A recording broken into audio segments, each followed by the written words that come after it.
mystery death of a young man in Baltimore police custody. The autopsy on this 25-year-old is now complete. The names of the officers involved in his arrest released. But more information has not led, though, to any more clarity as far as how this 25-year-old suspect, Freddie Gray, broke his neck after Baltimore police arrested him. This is back on April 12th.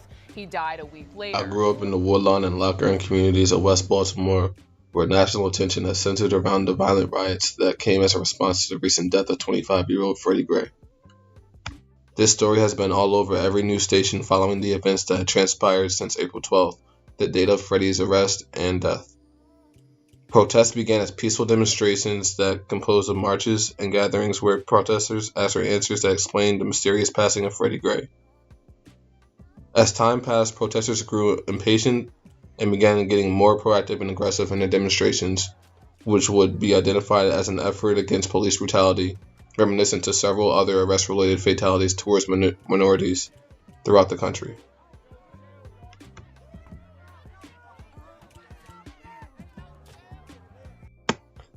Baltimore is frustrated. Too often people feel they are targeted, over-pursued, and exploited by the police. What those who don't feel targeted fail to understand is the frustration that comes from feeling that you can become another Freddie Gray, Mike Brown, or Eric Garner without any justice following suit. The mobilization of the National Guard following the violence that erupted after Gray's funeral, April 27th, painted a war zone image closely depicting the youth of Baltimore as irrational, senseless animals.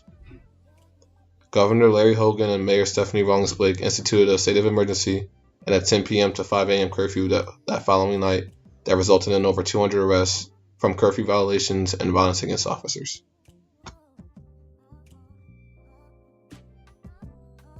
Local celebrities and professional athletes such as Ray Lewis and Carmelo Anthony began to reach out, visiting the city to support the protests, but also to bring peace to those who resorted to violent demonstrations. No way. No way. No way this can happen in our city. No.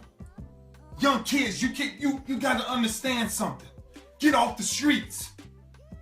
Violence is not the answer. Violence has never been the answer.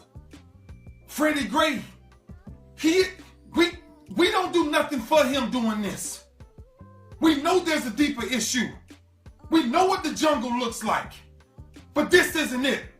It's enough of us in the streets trying to change what's going on.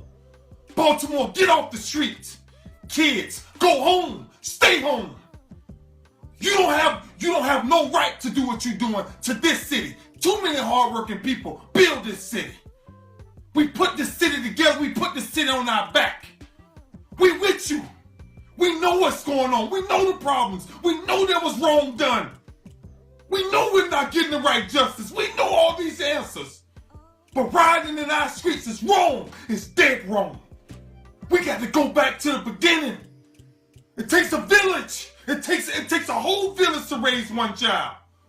We got to redefine what this looks like. We got to redefine what building Baltimore looks like. Because there's too many people putting real sweat, real tears to make our city a better place. With the west side of the city in anarchy and people being arrested left and right, a break in the violence came May 1st when a glimmer of hope began to shine. Reviewed voluminous medical records, and we leveraged the information made available to us by the police department, the community, and the family of Mr. Gray.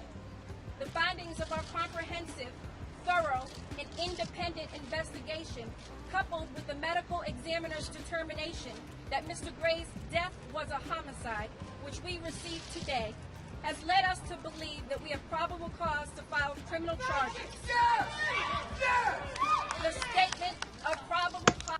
Though the trial for these 6 police officers is far from over, the city was able to take a deep breath and take steps towards rebuilding what was once broken in the community, both physically and socially. It was the youth that was the focus of the destructive headlines, and it is the youth that will have to be the ones taking the initiative in fixing the relationship between the community and the officers that serve it.